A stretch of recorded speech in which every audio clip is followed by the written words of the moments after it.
12장 1절에서 5절 말씀입니다. 창세기 1장 12장 1절에서 5절 말씀인데 제가 빠른 속도로 읽도록 하겠습니다.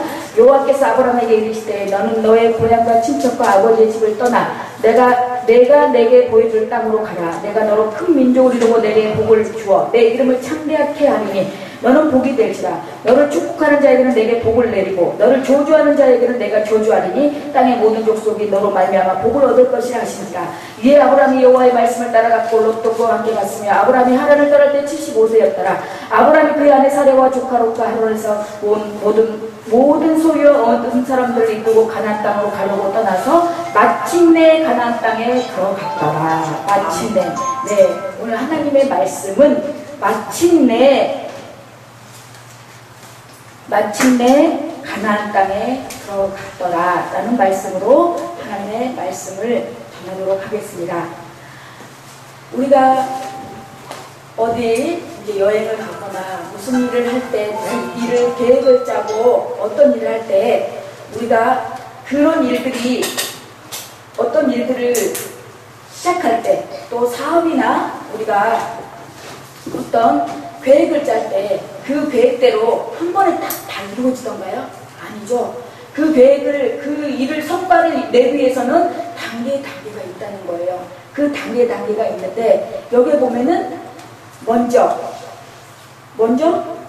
1절 보면은 여호와께서 아브라함에게 이르시되 너는 너의 본토 친척 아비 집을 떠나라고 했습니다. 먼저 명령을 하죠. 떠나라고. 그 다음에 내가 내게 지시할 땅으로 가라고 또 명령을 합니다. 그런 다음에 떠나고 가라고 했을 때 2절에 내가 너로 큰 민족을 이루고 내게 복을 주어 내 이름을 창대케 하리니 너는 복의 근원이 될지라. 그래서 정말 떠나고 내가 가라고 그 명령에 순종했을 때 내 이름만 창대케 해줄 뿐만 아니라 우리는 복의 근원이 된다고 했습니다.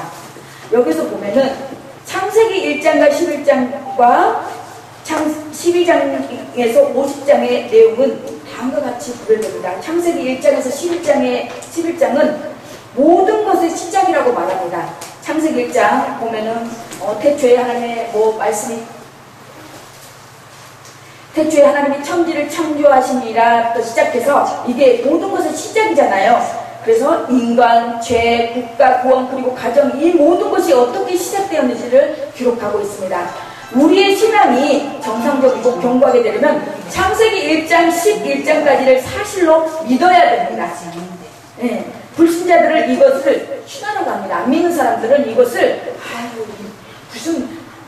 태초에 어떻게 말씀으로 태초에 하나님이 천지를 창조하셨고 어떻게 빛이 있으라고 하니까 빛이 있었고 어떻게 식물이 있으라고 하니까 식물이 있었겠어.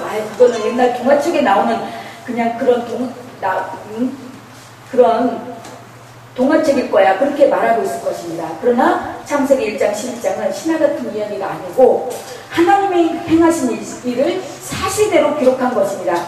그렇다면 창세기 12장에서 50장까지는 무슨 이야기입니까? 4명의 족장의 이야기가 나옵니다. 아브라함, 이삭, 야곱, 요셉의 이야기인데 이 4명의 중요한 이유는 4명이 중요한 이유는 이들로부터 우리의 구주 되신 예수 그리스도가 나오셨기 때문입니다.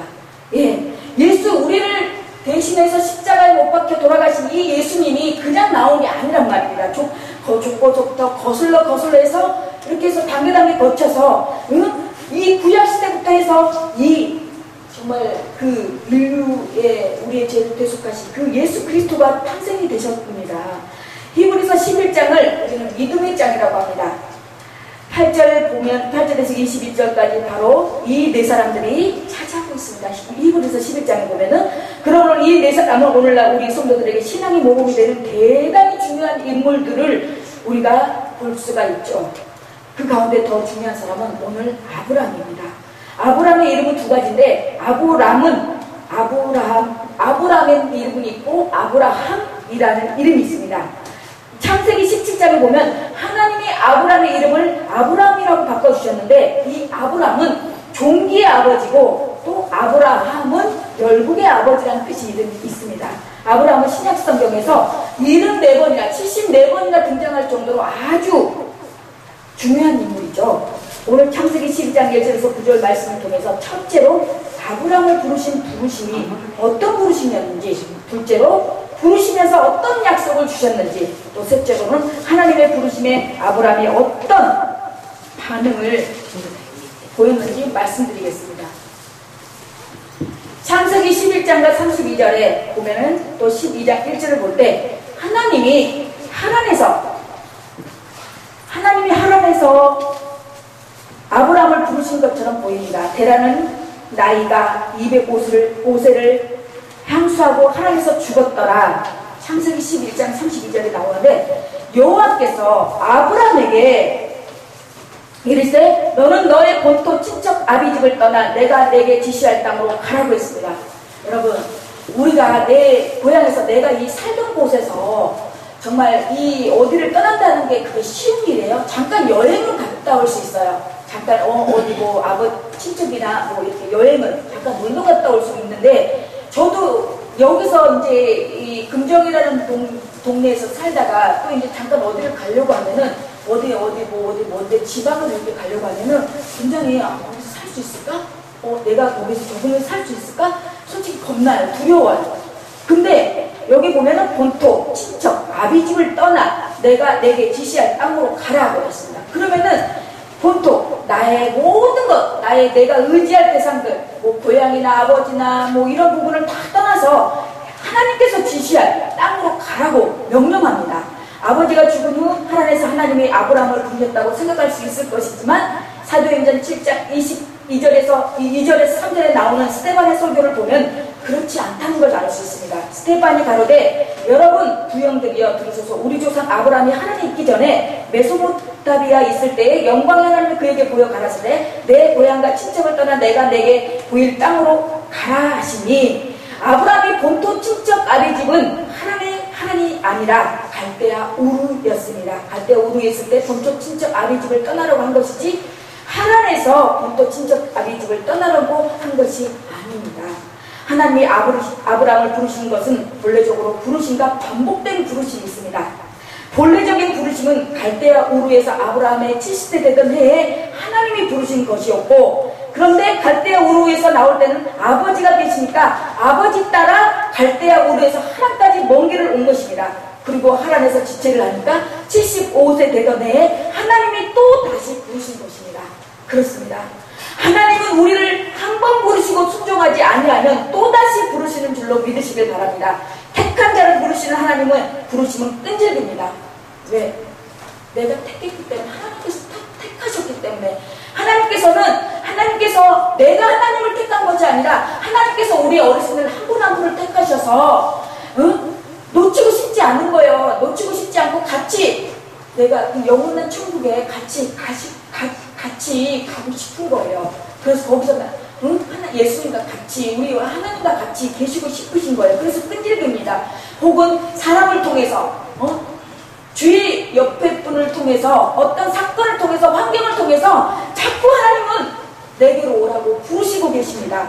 네. 그래서 그거를 잘 감지를 하셔야 돼요. 영적 감지를. 왜 이렇게 나 좀 쉬겠다는데 좀 놔두지. 왜 이렇게 전화를 해서 오라 가라 말아 하는지. 정말 귀찮아 죽겠다고 그렇게만 생각할 것이 아니라, 이것이 정말 하나님께서 정말 나를 사랑하셔서 누구 목사를 통해서, 누군가를 통해서 나를 부르시고 계시고 있구나. 이 영적으로 캐치를 하셔야 된다는 것입니다. 그래서 그럴 때 감사하시고 네! 하고 순종하고 나오면 그게 복이에요. 그게 복이에요. 그래서 사람이 불순종하고 지체한다고 해서 하나님은 좌절하지 아니하십니다. 하나님은 사람이 응답하지 않고 지체하면 또다시 부르시는 것입니다. 요나서에 하나님께서 요나에게 니네로 가서 죄를 회개하지 않으면 40일 후에 망할 것이라는 사실을 전파하러 가셨습니다. 하지만 요나는 원수 같은 니느웨가 망하기를 원했습니다. 그래서 배를 타고 다시스로 가려고 했습니다. 하나님은 그렇지만 풍랑을 보내셔서 요나를 3일간 물고기 뱃속에 있게 되었습니다. 3일 후 물고기가 요나를 육지에 토해놓게 됐는데 그때 하나님이 다시 이렇게 말씀하셨습니다.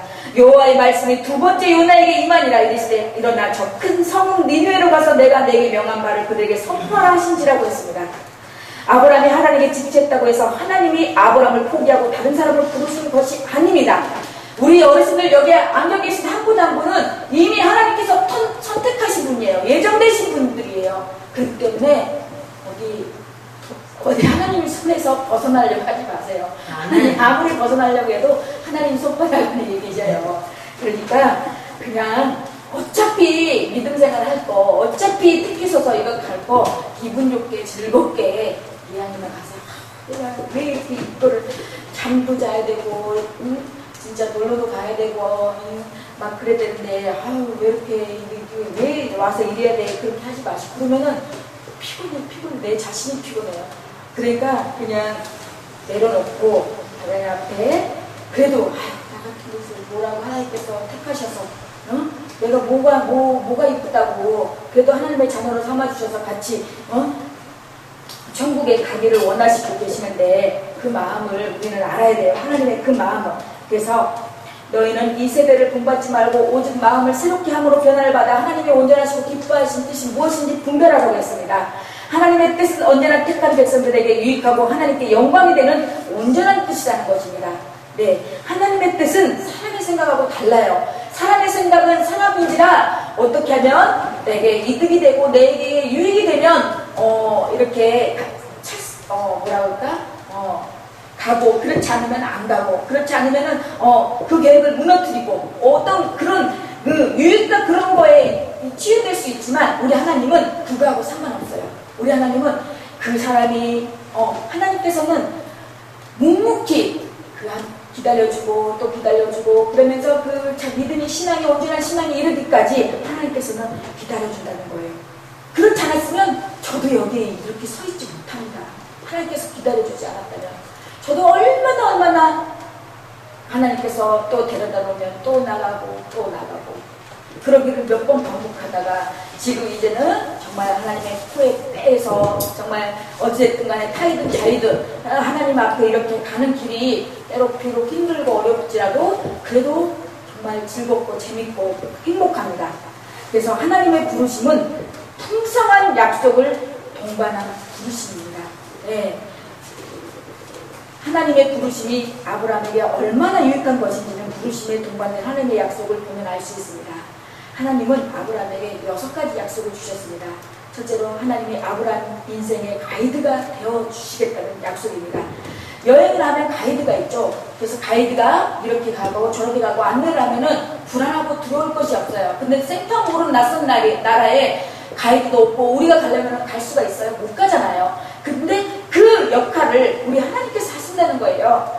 악인에게는 많은 슬픔이 있으나 여호와를 신뢰하는 자에게는 인자함이 두루리로다. 시편 32편 10절에 말씀하고 계십니다. 가이드 대신 하나님을 거절하는 사람에게는 많은 슬픔이 오게 됩니다.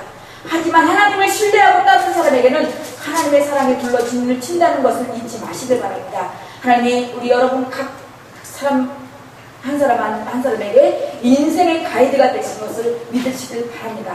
두 번째로 육신적으로 이스라엘 민족이 조상이 되게 하겠고 영적으로는 교회라는 하나님 나라의 믿음의 조상이 되게 하겠다는 약속입니다.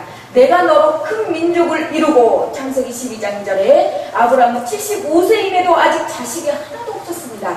99세까지도 자식이 없었습니다. 그런데 아브라함이 99세 되었을 때 아브라함의 아내 사라의 나이는 89세였어요. 10년 차입니까? 근데 이미 생물학적으로 자녀를 낳을 수 없죠. 89세 된 할머니가 어떻게 애를 낳겠어요? 그럼에도 불구하고 하나님은 내가 너로 큰 민족을 이루겠다고 말씀하신 것입니다. 예수께서 저희를 보시며 가라사대 사람으로는 할 수 없으되 하나님으로는 그렇지 아니하니 하나님으로서는 다 하실 수 있느니라고 했습니다. 사람이 할 수 없는 것도 하나님은 다 하실 수 있습니다. 그걸 우리는 믿어야 돼요. 근데 우리는 그걸 믿지를 못해요. 어떻게 할 수 있지? 이걸 어떻게 할 수 있지? 그리고 내 생각으로 내 방법으로 하려고 해요. 그러면은 일이 꼬이고 왜? 그 구렁텅이에 빠지면은 나오려고 그러면 또 들어가고 나오려고 그러면 또 들어가고 그런 것처럼 헤어나오지를 못하고 있는 거예요. 네? 우리 교회에 나오는 자매님 목사님도 보면은 지금 매 문자 오고 전화 오는 게 맨날 기도 부탁하는데 나오지도 않고 맨날 기도 부탁만 하다 보니까 맨날 그 일이 거기에서 벗어나지를 못하고 있는 거예요. 헤어나오지를 못하고 있는 거예요. 일단 하나님 앞에 나와야 돼요. 나와서 하나님 앞에 아뢰고 하나님 앞에 의뢰를 해야지. 나오지도 않고 거기서 하나님은요, 우리 하나님은 내가 정말 만신창이로 정말 다 쓰러져간 모습으로 나와도 하나님은 그 모습만으로도 하나님은 받으시고 그 모습만으로도 그렇게라도 하나님은 나오시기를 원하실 때 그 모습을 하나님은 보신다는 거예요. 하나님은 우리의 기도하고 있는 가족, 무엇, 질병, 치료, 사업, 자녀 등의 문제들을 자신의 힘으로 해결할 수 없다는 결론이 나와도 포기하지 마시고 우리는 기도하기를 바라고 있고 기도하시길 원하고 있고 우리는 기도해야 합니다. 사람으로는 불가능해도 하나님으로는 다 쓸 수 있습니다. 셋째로 복을 주시겠다는 약속입니다. 내가 복을 주어 창세기 12장 2절에 하나님이 아브라함을 대할 때마다 복을 주시겠다는 것입니다. 얼마나 복된 인생입니까? 오늘 우리를 향해서도 하나님은 웃으시고 복 주시는 줄로 믿습니다. 항상 하나님으로부터 복받는 인생이 되시길 바랍니다. 이 하나님으로부터 복받는 인생이 일이 잘 만사형통으로 풀어지고 해결되고 돈도 막 술술 들어오고 막 일이 잘 풀리고 막 자녀들이 잘 되고 꼭 그런 것만이 복받는 인생일까요? 보여지는 게 다 아닌 거예요. 내 인생이 꼭 그런 것도 복이라고 할 수 있겠지만 내 인생이 복받는 것이 무슨 복이겠습니까? 영적으로 부여해지고 마음으로 부여해지고 마음의 평강이 있고 정말 하나님 내가 비록 돈은 없지만 지금 내 심령에 내 심령이 정말 말할 수 없는 누구에게 말할 수 없는 그런 아픔과 정말 고통과 고민이 있더라도 주님 한 분이 주님이 있기 때문에 그걸 감히 능히 이길 수 있는 힘이 있고 그걸 감당할 수 있는 힘이 있을 때 그게 정말 하나님의 복이 아닐까요? 넷째로 이름을 위대하게 해주시겠다는 약속입니다. 내 이름을 참되게 하리니 하나님께서 바꿔주신 아브라함의 이름 아브라함은 위대한 이름입니다. 왜 위대합니까? 나의 벗 아브라함의 자손아. 이사야 41장 8절에 하나님이 아브라함을 나의 벗이라고 부르시기 때문입니다. 아브라함 이름 앞에는 하나님의 벗이라는 위대한 수식어가 붙어 있습니다. 우리 성도님들은 예수님이 우리를 친구라고 부르십니다. 우리 어르신들과 저를 친구라고 부르신다고요. 너희가 나의 명하는 대로 행하면 곧 나의 친구라. 이제부터는 너희를 종이라 하지 아니하리니 종은 주인이 하는 것을 알지 못하니라. 너희를 친구라 하였노니 내가 내 아버지께서 들은 것을 다 너희에게 알게 하였음이니라. 요한복음 15장 14절에서 15절에 말씀하고 있습니다. 예수님이 우리의 친구시니까 아버지의 뜻을 다 가르쳐 주신다는 말씀입니다. 얼마나 감사한 일입니까? 우리 친구 어때요? 친구는 정말 허물없이 다 속인 얘기 다 하잖아요. 네? 네? 그런 것처럼 예수님이 우리의 친구니 예수님한테 무슨 말을 못하겠어요. 네? 뒤늦게 우리 아들, 딸을 만났잖아요. 보면은 이제 미안해서 이제 멋쩍으니까 그럴 수도 있겠지만 지들이 뭔 일을 다 해결해놓고 다 해놓고 그때서 얘기를 해요. 그러면은 솔직히 기분 나빠요, 기분 좋아요? 네, 네. 그거 참 그거더라고요. 저도 하나님한테 해왔던 게 그거더라고요. 내가 해놓고, 내가 일 저질러 놓고, 내가 해놓고 그때서야 하나님 나 이렇게 했습니다. 이렇게 해결해 주세요. 그 시기예요, 그 시. 그러기 전에 우리 하나님한테 나 이렇게 이만저만한데 어떻게 되겠냐고 하나님 도와달라고 어떻게 방법을 달라고 해결책을 달라고 그러기 하나님 앞에 먼저 묻고 먼저 해야지. 내가 다 일 다 해놓고 이제 그때 이제 일이 안 될 때 하나님 그때 이제 수습해달라고 그때서야 그거는 안 된다는 거죠. 여섯째로 특별한 보호의 약속입니다.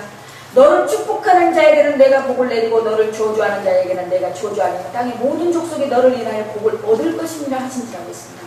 이거 얼마나 큰 정말 축복입니까? 나를 축복하는 자에게 내가 하나님께서 그 사람 나를 축복해 주는 자는 하나님께서 축복해 주고, 나를 욕하고 나를 음해하고 나를 음모하는 자에게 하나님께서는 저주하신다. 하나님이 저주해 준대. 하나님이. 그러니 얼마나 이거 정말 이렇게 큰 백이 어디 있습니까? 정말 이렇게 응? 내가 하지 않아도 돼요. 하나님이 다 막 이렇게 보디가드가 돼갖고 하나님이 다 해주시겠대요. 그래서 저도 있잖아요. 저 속상한 거 사람한테 얘기 안 해요. 사람한테 이제 할 때는 하지만, 부득이하게 얘기할 때는 하지만 안 해요. 안 하고 정말 정말 이제 긴박한 상황에 정말 이렇게 얘기했는데도 정말 얘기해서 안 돌아올 때, 그때는 또 이렇게 강력하게 또 얘기해야 될 때 또 이렇게 감동을 줄 때를 얘기합니다. 그렇지만 그러지 않을 때는 얘기 안 하고 그냥 하나님 앞에 기도를 해요. 그러면 또 하나님께서 또 교통정리도 해주시고 하나님이 하시더라고요. 그래서 아브라함이 이 6가지 약속을 의지하여 가나안 땅에 들어갔습니다. 한 번도 가보지 못한 곳이지만 하나님의 약속이 있었기 때문에 들어간 줄로 믿습니다. 하나님의 약속은 사람으로 하여금 하나님의 부르심에 순종하도록 격려하는 요인이 되는 것입니다. 어떤 분은 아브라함에게 주신 약속이 나와 무슨 상관이 있느냐고 생각하시는데 그렇지 않습니다. 이거 아브라함의 약속은 아브라함의 약속일 뿐이지 이 약속이 나하고 무슨 상관이 있냐고 그렇게 생각될 수도 있고 생각할 수도 있습니다. 그러나 우리의 조상 아브라함은 이렇게 해서 마침내 이 믿음에 가나안 땅에 들어간 거예요. 그냥 들어간 게 아니에요. 우리가 이 천국 가는 길이 정말 룰루랄라 좋게 가는 길이 아니라는 거예요. 정말 비바람도 오고 아까 폭풍도 치고 또 태풍도 불고 그거 다 맞으면서 그 가는 길이 이 천국 길이라는 거예요. 그렇지만 이 세상은 그 길이 이 정말 폭풍, 태풍, 환난, 고통 이것이 영원하지 않아요. 언젠가는 우리는 떠나잖아요. 우리 선배님들도 그렇고 저도 그렇고 언젠가는 이 세상을 떠나요. 근데 이 세상에서 그 아픈 거, 속상한 거, 고통, 그것도 힘든데 우리가 굳이 죽어서까지 그런 걸 안고 갈 이유가 없잖아요. 이 죽어서는 이제는 편하게 살아야죠. 네, 그렇죠? 그래서 우리는 이는 그리스도 예수 안에서 아브라함의 복이 이방인에게 미치게 하고 또 우리로 하여금 믿음으로 말미암아 성령의 약속을 받게 하려 함이니라. 갈라디아서 3장 14절에 아브라함에게 약속하신 약속은 그리스도 예수 안에서 이방인인 우리에게도 임한 줄로 믿습니다. 하나님의 부르심은 사람에게 믿음의 반응을 일으키는 유효적인 부르심이 있습니다. 유효적인 부르심이 있습니다. 우리가 성경을 바로 이해하기 위해서는 두 종류의 부르심이 있습니다. 이 마침내 5절에 보면 마침내 가나안 땅에 들어갔더라.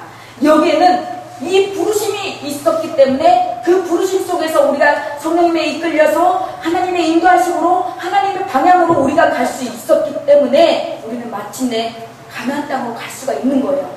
우리는 가다가 부르심 속에서 우리는 중도에 포기할 수도 있고 타락할 수도 있어요. 근데 계속 아까도 아브라함을 하나님께서 부르셨잖아요.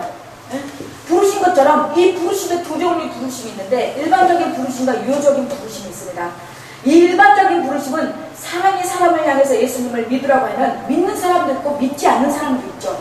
우리가 전도를 하면은 예수 믿고 천국 가세요. 그런 그 소리를 듣고 믿는 사람도 있고 또 그래 너만 믿어라 그러고 안 믿는 사람도 있다는 거예요. 이거는 일반적인 부르심이에요. 근데 이처럼 사람이 사람을 대상으로 하는 것을 일반적인 부르심이라고 합니다. 그러나 하나님이 택한 자를 부르시면 반드시 믿음이라는 반응을 이끌어내십니다. 이것이 유효적인 부르심이라고 하십니다.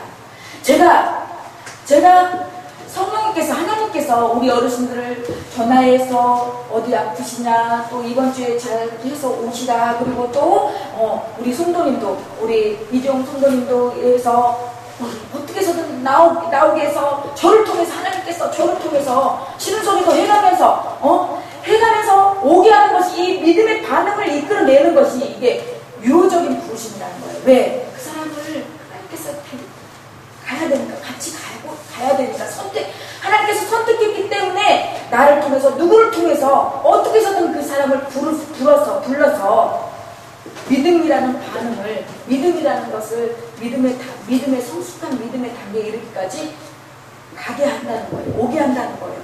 아브라함이 가나안 땅으로 들어갔을 때 눈으로만 봐서는 가나안 땅에서 하나님의 약속이 이루어지리라고 기대하기 어려웠습니다.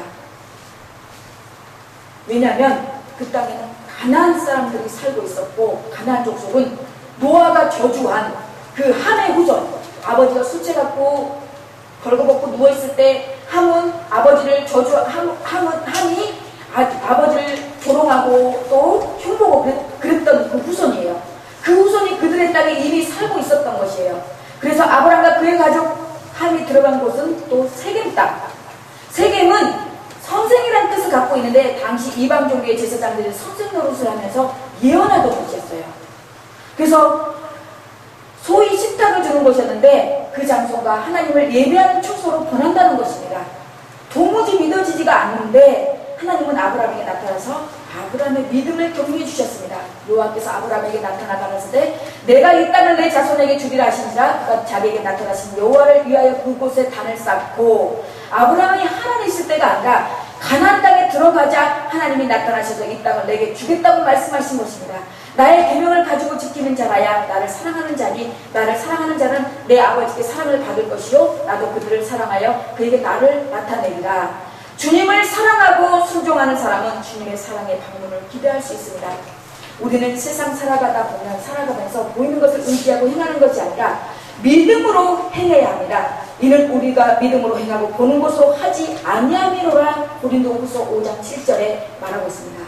우리가 행함 없는 믿음은 죽은 믿음이라고 했습니다. 아무리 믿음이 좋아도 행하지 않으면 아무것도 아니라는 거예요.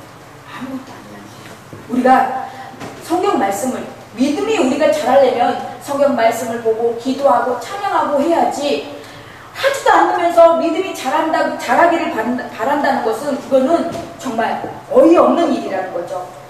눈으로 볼 때는 어려 보여도 믿음으로 하나님의 나의 가이드가 되시고 나를 복주시며 나를 복의 근원으로 사용하시는 것을 믿고 살아야 됩니다.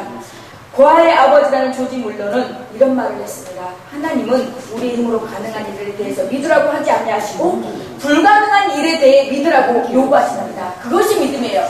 우리가 다 믿을 수 있고 우리가 다 할 수 있는 것을 하는 건 누구나 다 할 수 있어요. 근데 지금 내 현실이, 내 상황이 지금 안다며요. 이렇게 봐도 답이 없고 저렇게 봐도 답이 없어요. 그래도 하나님을 믿고 신뢰하고 하나님 앞에 기도하면서 하나님이 이 일을 해결해 주실 것을 믿고 묵묵히 나아가는 것을 하나님은 원하시고, 그것을 믿음이라는 것이에요. 네. 우리가 봤을 때 저거 잘 돼, 이루어지고 해결되는 거라면은 그걸 믿으라고 한다면 누가 못 믿겠어요? 다 믿지. 그쵸? 네, 그렇습니다. 여기 보면은 10절에 그 땅의 기근이 들었으므로 아브라함이 애굽에 거류하고 그리로 내려갔으니 이는 그 땅의 기근이 심하였습니다. 11절에 그가 애굽에 가까이 이르렀을 때 그의 아내 사라에게 말하되 내가 알기에 그대는 아리따운 여인이라. 애굽 사람이 그대를 볼 때 이르기를 이는 그의 아내라 하여 나를 죽이고 그대를 살리니 원하건대 그대는 나는 누이라 하라. 그리하면 내가 그대로 말미암아 안전하고 내 목숨이 그대로 말미암아 보존되리라 하니라. 이때 아브라함이 애굽으로 내려가는데 그때 심하게 기근이 식량도 없고 엄청나게 정말 재난이 심한 그런 상황인데, 그때 사례 자기 아내가 굉장히 아름다웠어요. 근데 75세. 그때 할머니가 아름다우면 얼마나 아름다웠겠어요. 근데 애굽 사람이 그대를 볼 때 이르기를 이는 그의 아내라 하여 나를 죽이고 그대를 살리리니 자기 아내를 누이라고 하라고 얘기한 거예요. 얼마나 비겁해요. 자기가 죽을까봐 자기 아내를 누이라고 하는 거예요. 그러면서 자기 생명을 보존하려고 해요. 그리고 그대로 말미암아 안전하고 내 목숨이 그대로 말미암아 보존하리라. 근데 보면은 여기에 그래도 하나님은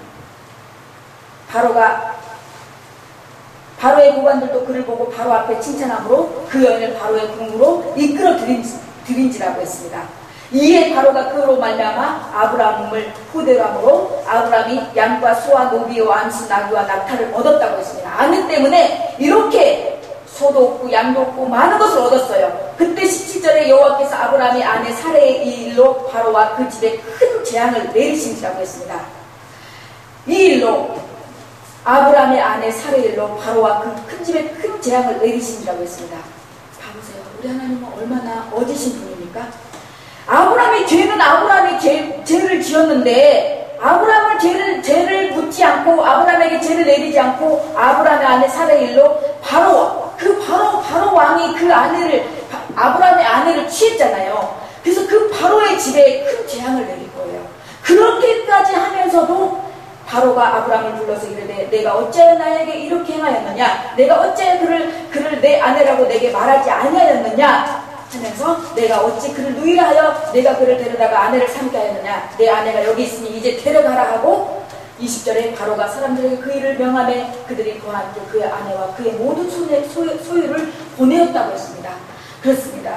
우리 하나님은 우리가 아브라함이 본토 친척, 너의 고향과 친척과 아버지 집을 떠나 내가 보여줄 땅으로 가라. 내가 너를 큰 민족을 이루고 내가 복을 주어 내 이름을 창대하게 하리니 너는 복이 될지라고 그렇게 했는데 여기에서 바로 복을 얻었습니까?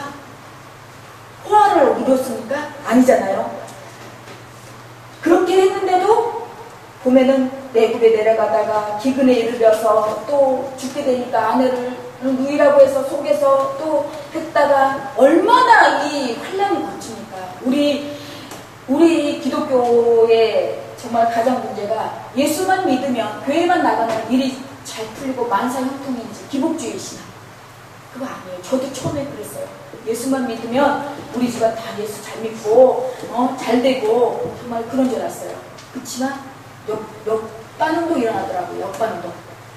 그래서 정말 네가 이래도 나를 믿을 수 믿나? 하는 하나님의 테스트. 시험이 있더라고요. 그 시험 누구나 다 있어요.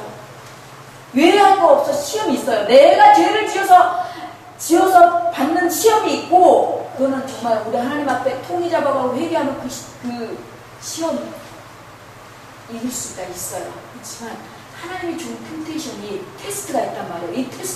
이 테스트 할 때 통과하셔야 돼요. 통과하시면 하나님께서 더 큰 나의 믿음의 분량에 장성한 분량에 이르기까지 하나님 이 믿음을 더 내가 보이지 않을 만큼 내가 느끼지 못할 때 정말 그렇게 하나님은 믿음을 부어주신다는 것입니다. 말씀의 결론을 맺겠습니다. 가나안 땅의 의미는 시대에 따라 변화되었습니다. 여호수아 때의 가나안 땅의 천국은 상징입니다. 그리고 애굽은 마귀의 상징이었고 광야는 세상의 상징입니다. 그러니까 이스라엘 백성이 애굽에서 나와 광야를 방황하다가 가나안 땅에 들어갔다는 것은 마귀의 종되었던 사람이 세상에서 살다가 천국에 들어가는 것을 의미합니다. 하지만 아브라함 때에 저주받은 가나안 족속들이 살고 있던 가나안 땅은 세계의 상징이었습니다. 아브라함은 세상을 상징하는 가나안 땅에서도 나그네처럼 살았습니다.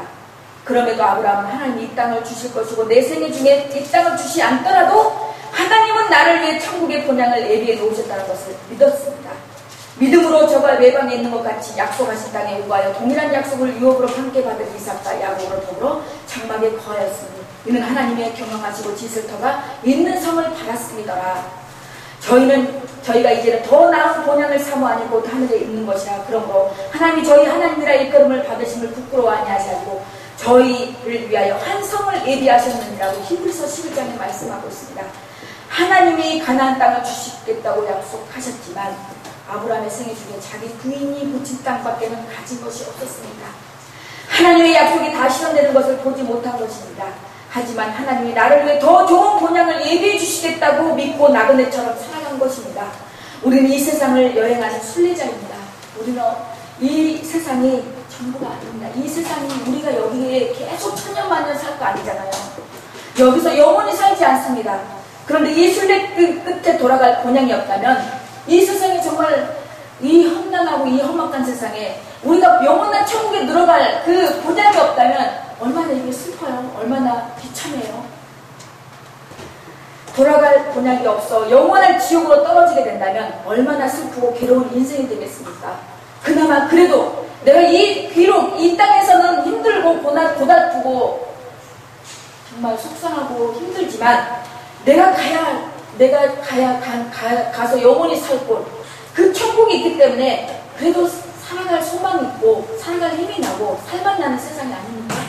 그러나 이 믿지 않는 세상 사람들은 그러한 낙이 없어요.